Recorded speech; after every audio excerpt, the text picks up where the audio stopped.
এবার আমরা কথা বলবো ক্যামেরার মৌলিক গঠন নিয়ে। ডিএসএলআর ক্যামেরার কথা আপনারা সবাই জানেন, কিন্তু এখানে আমরা কথা বলবো শুধুমাত্র মোবাইল বা স্মার্টফোন ক্যামেরা নিয়ে। যদিও ডিএসএলআর এবং মোবাইলের ক্যামেরার যে গঠন পদ্ধতি সেটা সবটাই প্রায় সমান। যে কোনো ক্যামেরার মূল তিনটি উপাদান হল লেন্স, শাটার এবং সেন্সর। আইএসও নির্ভর করে মূলত এই সেন্সরের সেন্সিটিভিটির উপরে, অর্থাৎ এই সেন্সরের কতটা ধারণ ক্ষমতা আছে সেই হিসেবে বলা হয় যে এই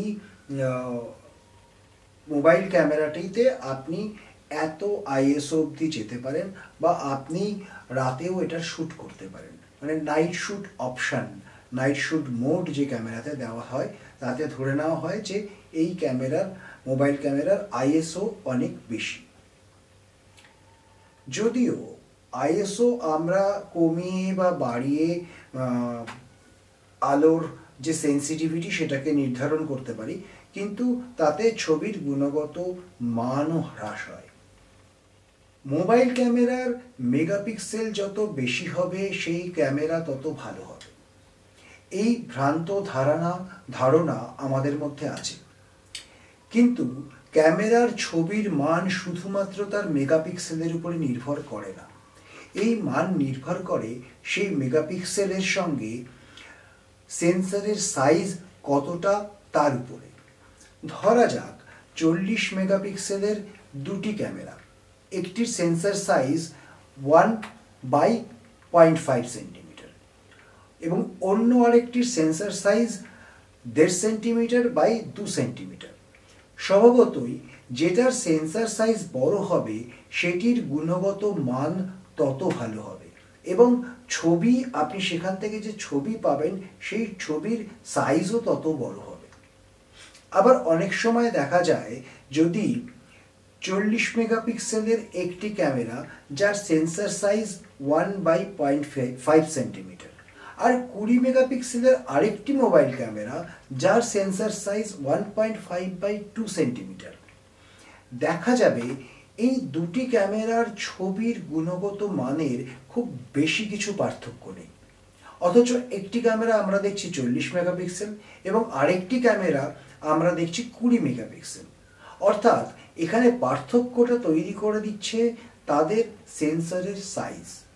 সুতরাং মোবাইল ক্যামেরা ভালো কি খারাপ হবে সেটা নির্ভর করবে তার সেন্সরের সাইজ এবং মেগাপিক্সেল, এই দুটো জিনিসের যে কম্বিনেশন তার উপরে। শুধুমাত্র মেগাপিক্সেল একটা ক্যামেরাকে ভালো বা একটা ক্যামেরাকে খারাপ করে দিতে পারে না।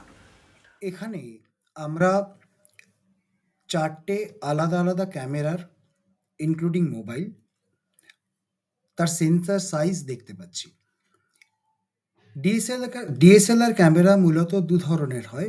একটা হলো ফুল ফ্রেম ক্যামেরা এবং অন্যটিকে আমরা বলি ক্রপ সেন্সর্ড বা এপিএসসি সেন্সর ক্যামেরা।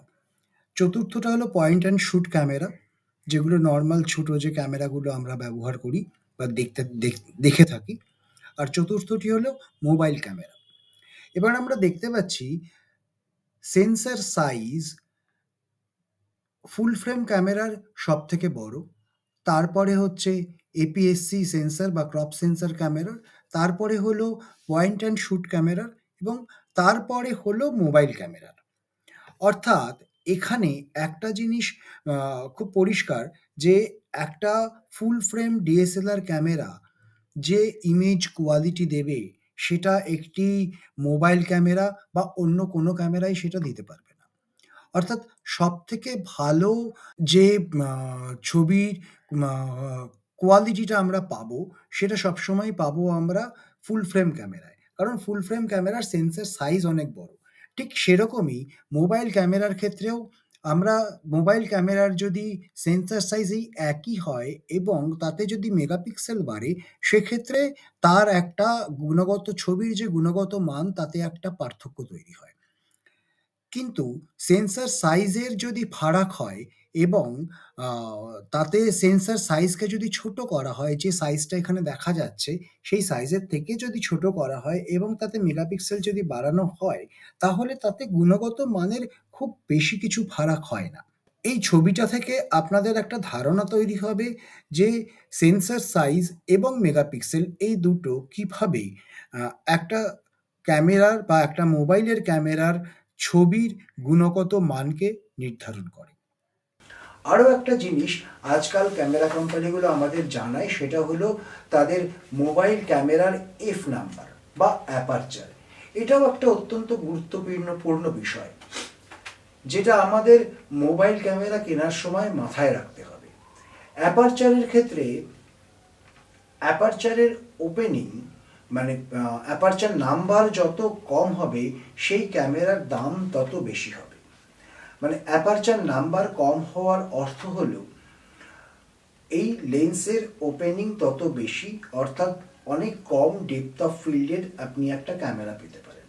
অর্থাৎ যাতে পোর্ট্রেট করলেন বা আপনি যদি ম্যাক্রো ফটোগ্রাফি করেন সেক্ষেত্রে খুব অল্প ডেপথ অফ ফিল্ডের প্রয়োজন হয়, সেটা আপনি খুব সুন্দরভাবে করতে পারবেন। এক্ষেত্রে একটা উদাহরণ দিই, যেমন ধরুন দুটি 50mm লেন্স, তার একটার অ্যাপারচার 1.8 এবং অন্য আরেকটির অ্যাপারচার 2.8। তাহলে এই 1.8 অ্যাপারচার যে লেন্সের, তার দাম 2.8 অ্যাপারচারওয়ালা লেন্সের চেয়ে অনেক বেশি হবে। এটা স্বাভাবিক। মোবাইল ফোনের ক্যামেরার ক্ষেত্রেও এই একই কথা প্রযোজ্য।